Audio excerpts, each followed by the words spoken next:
هذا الفيديو تجربتي الخاصة بعد ما انصابيت بالغدة، كسل بالغدة.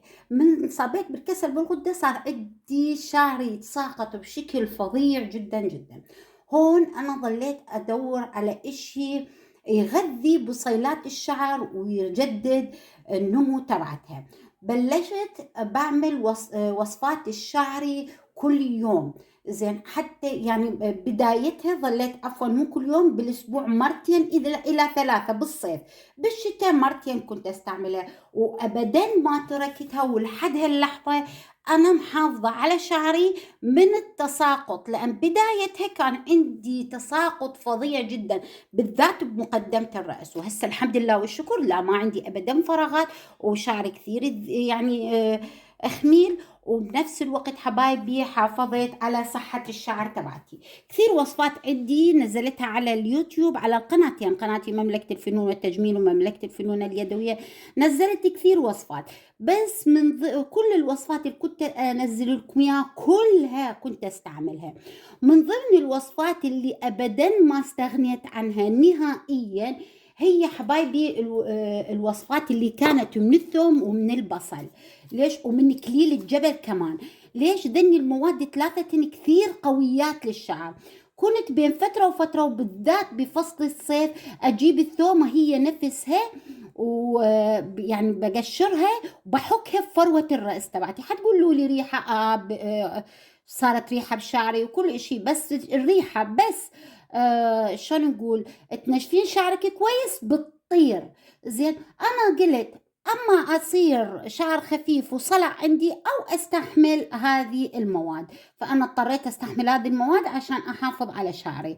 بعد ما بلش النمو شعري تركت إنه أسوي الثومة براسي، لا، قمت شو أسوي؟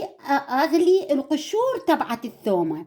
قشور الثومة كنت أغليها وأحطها براسي، وقمت أستعمل كمان أحيانا زيت الثوم كمان كثير كويس. من الوصفات اليوم اللي أنا كثير أحبها وكثير أستعملها هي من قشور البصل. قبل كم يوم نزلت لكم إنكم تغلون قشور البصل مع كليل الجبل وتستعملوه. طيب، كمان نريد نستفاد من هاي القشور في شو؟ كزيت للشعر تبعتنا. انتي ما عليكي إلا تاخذين فقط هاي القشور، فقط القشور.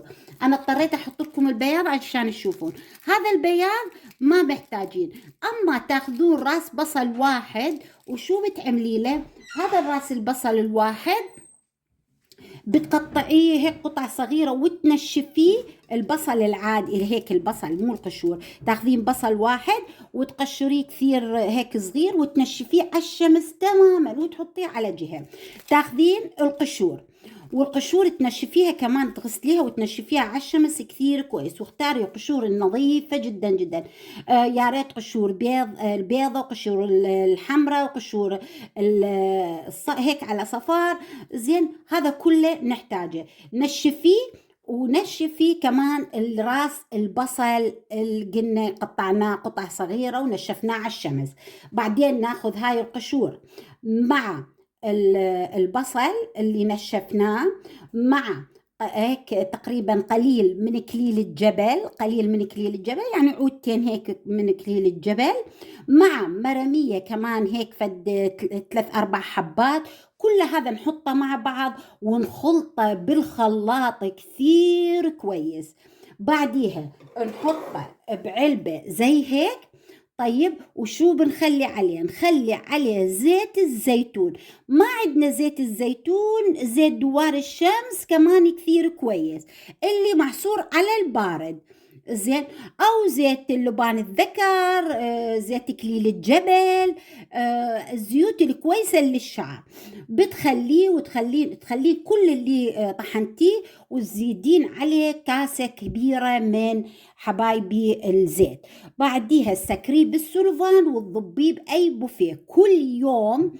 زين، تحاولين ترجيه هيك كثير كويس كل يوم، كل يوم رجيه. ترجيه لمدة أسبوعين. آخر أسبوع آخر أسبوع، زين، يعني كملنا أسبوعين، الأسبوع الثالث راح ناخذه ونسوي له حمام مريم. حمام مريم هو عبارة عن كاسة فيها مي، ونجيب هاي العلبة الزجاجة نحطها فيه ونولع على النار خفيفة، نسيبه نصف ساعة، وهو حبايبي مفتوح عشان ما ينزل فيه مي. ممكن نخليه هيك طيب عشان انه يبخر شوي. بعديها شو سووا؟ بتفتحي تخليه نصف ساعة. بعد مرور نصف ساعة في حمام مريم نطلعه ونخليه يبرد تماما.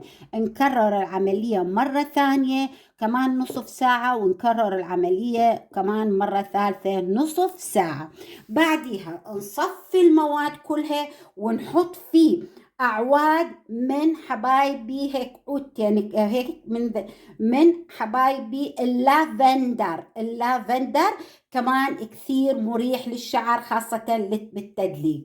بعدها حبيبتي راح تخليه وتستعملين اللافندر آخر شي حطيه ولا تصفي. أنا شفتو صفيته من كل المواد، بقي خليت آخر شي عودتين من اللافندر. طيب، وإذا ما عندك لافندر ممكن تحطين إكليل الجبل هيك عشان يعني يقوي بزيادة. بعديها استعمل هذا الزيت مرتين بالأسبوع، أدلك فيه فروة الرأس تبعتي وأحطه حتى على الشعر، ولف شعري بالكيس النايلون وفوطه، أتركه على شعري مو أقل من ساعة ونص وممكن ساعتين. بعدها أغسله الشعري. أكرر هاي العملية حبايبي زي ما قلنا مرتين بالأسبوع. أتمنى إنه هذا الفيديو ينال رضا الجميع، وأتمنى من عندكم إنكم تدعمونا باللايك والشير والاشتراك، ومع السلامة.